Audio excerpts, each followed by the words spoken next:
আর সারাদিন বসে বসে ভাবছিলাম জীবনটা কি এতই ফাঁকা হয়ে গেছে নাকি আসলে আমি অলস হয়ে গেছি। হঠাৎ দুপুরবেলা মনে পড়লো, আরে আমাদের বাড়ির আমড়াগুলো তো অনেক বড় হয়ে গিয়েছে।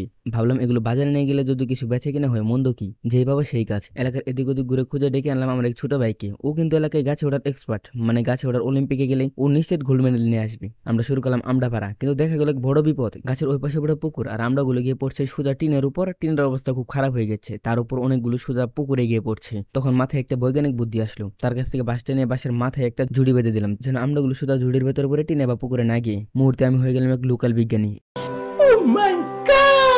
এভাবে আমরাগুলো পারলাম, বালতিতে বালতিতে ভরলাম, তারপর বস্তা ভরে ফেললাম। তারপর ডেকে আনলাম অটোর আপডেট ভার্সন মিশুক ভ্যানকে।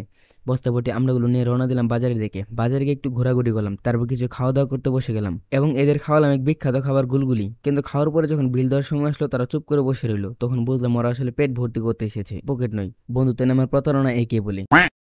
খাওয়া দাওয়া শেষ করে আমরা রওনা দিলাম বাড়ির উদ্দেশ্যে। ভিডিওটি এ পর্যন্ত। ভিডিওটি ভালো লাগলে চ্যানেলটি সাবস্ক্রাইব করে দিবেন। আল্লাহ হাফেজ।